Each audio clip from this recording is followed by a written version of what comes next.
I'm working on a pretty interesting project right now. It's a record player cabinet to store a record player, obviously, and an amplifier. Has a small drawer that pulls out and some storage for some records. The client for this one requested that it be made out of mahogany veneer, and he requested that it be an inch thick on the sides. So, yep, no problem. I bought half-inch mahogany ply, laminated the panels together, glued it all up, and rather than just doing kind of a traditional iron-on or glue-on edge banding for this, he wanted something with a bit of a rounded profile. So I thought it would be interesting to do a quick video just to show you how I make the edge banding for this with the profile. It's not quite a bullnose, it's more of a thumbnail profile because I like the way that looks better. How I make it out of solid mahogany and kind of get everything to fit and get it applied and glued onto the cabinet. I had some scraps of mahogany left over from the legs or the base for this cabinet, so I just took that and planed it down to an inch thick. If you were doing the same thing with a cabinet wall that was a 3/4 inch piece of plywood, then you just mill this down to 3/4 inch. But yeah, just mill it down to whatever the width of the sides and base materials are for your cabinet. Once I have the pieces I need kind of jointed and planed down to the right thickness, I just pop over to the table saw and quickly push it through to square up the other edge. It's nice for this just to have the whole thing properly jointed and everything kind of square and parallel. So to get the profile, I took these pieces with the 1 inch thickness kind of up and down, and I ran them through the router table. I'm using a 3/4 inch round over bit here, set just kind of around the halfway mark. A little bit of experimenting with this up and down just to get the profile the way I liked it, and then ran it through on either side to get the full kind of thumbnail profile. As you can see here, nothing too special here, just be careful, big router bits, a little bit scary, but it was no surprises, no tear out. This mahogany was really nice to work with, so no problems there.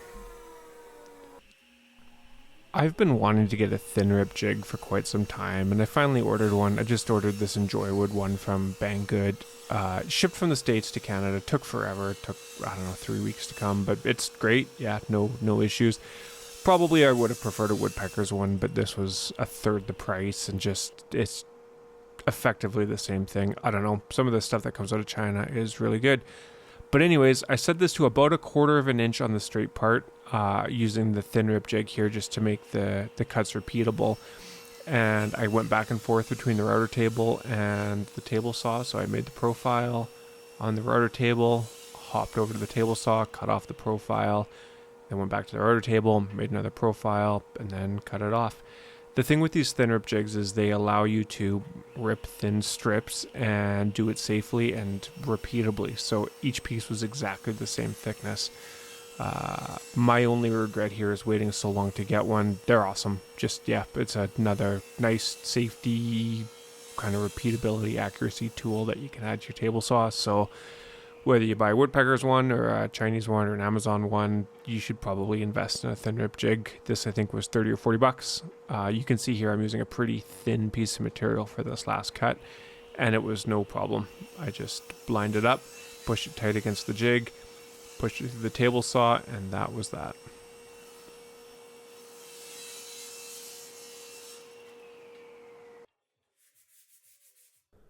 Because of the rounded profile, I didn't want to sand this with a random orbit sander, so I just went back and forth with 150 grit, and there's a bit of a line left in the middle from the router bit, but it just worked to sand that off and send any burn marks off, and that was that. There wasn't a whole lot to do here. The wood was pretty clean, so just give it a quick wipe down with some 150, and off we go.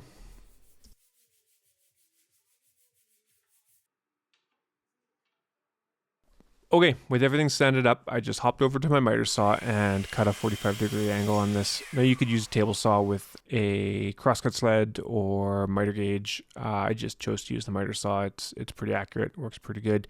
I know I kind of complain about the miter saw and I still use it, but yeah, well, here we are. You can see here, got that lined up perfectly, and then I didn't measure, I just kind of did referential measurements, so just went back and forth. I taped it on here just to help get it lined up. So you can see this is me taping it on perfectly in the corner here to line up the other side.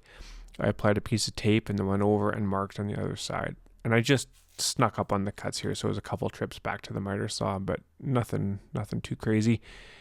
I like this approach better than measuring. I don't love cutting miters. I find that if you just kind of line everything up, mark where you want, cut just a hair wider than you think, and then sneak up on it, you end up with really tight miters. So that's what I did here.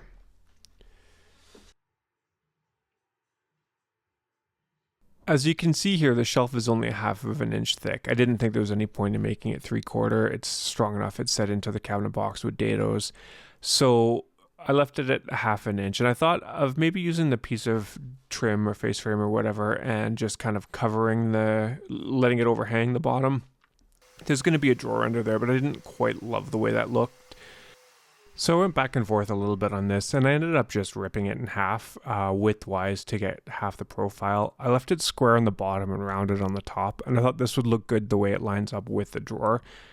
So with that decided, I just marked the width, then I hopped over to the table saw, ripped it in half, and got ready to glue everything up.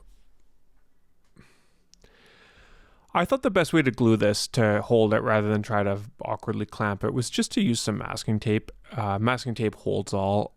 If you watch any of my videos, you'll know that I had a problem with the masking tape I was using, and then I bought the frog tape, and I have never looked back. It's kind of expensive masking tape, I think, but it sticks like crazy. Paint doesn't really bleed under it if you use it for, like, masking, but I don't know. Sometimes I feel like a broken record harping with this tape. I have no affiliation with them. I just buy it from Home Depot or Amazon or Canadian Tire, wherever I can get it, wherever I happen to be.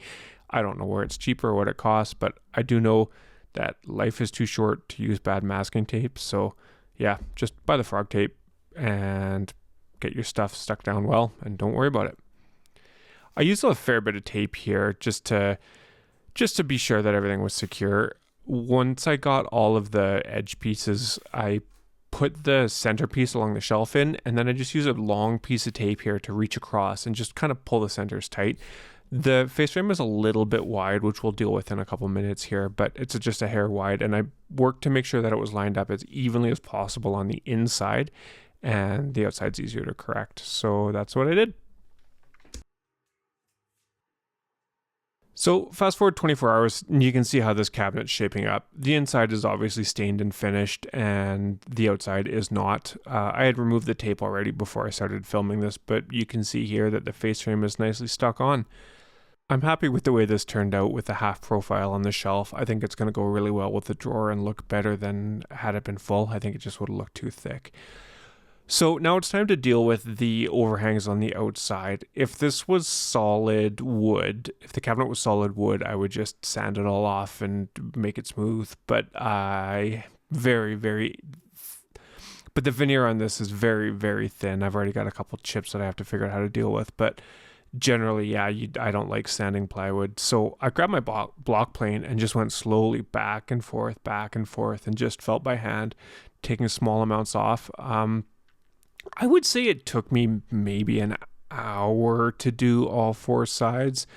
It was good. I just went really slow and took little amounts off, but yeah, no problems. Just kept hitting with the plane until it was just about even, and that is all there is to it. Then it was time just to give it a final little sand here. Again, I just used the hand sanding sponge block thingy, and just went over it with 150 grit and made sure that any of the shiny spots from the plane were removed, any kind of inconsistencies are smoothed out, and there was almost no glue squeezed out in the corners. I was pretty careful with the amount of glue I put on here, so I just quickly went through and took care of any imperfections that were there. And that is just about a wrap. I have the stain on here and I think one coat of Armor Seal. You can clearly see I need to cut some of the masking tape that got stuck in the corners when I glued this up. But yeah, the face frame's done and the finishing is in process. Anyways, I hope you enjoyed this video. I hope you got something out of it. Please like, subscribe, let me know in the comments below. Have a great day.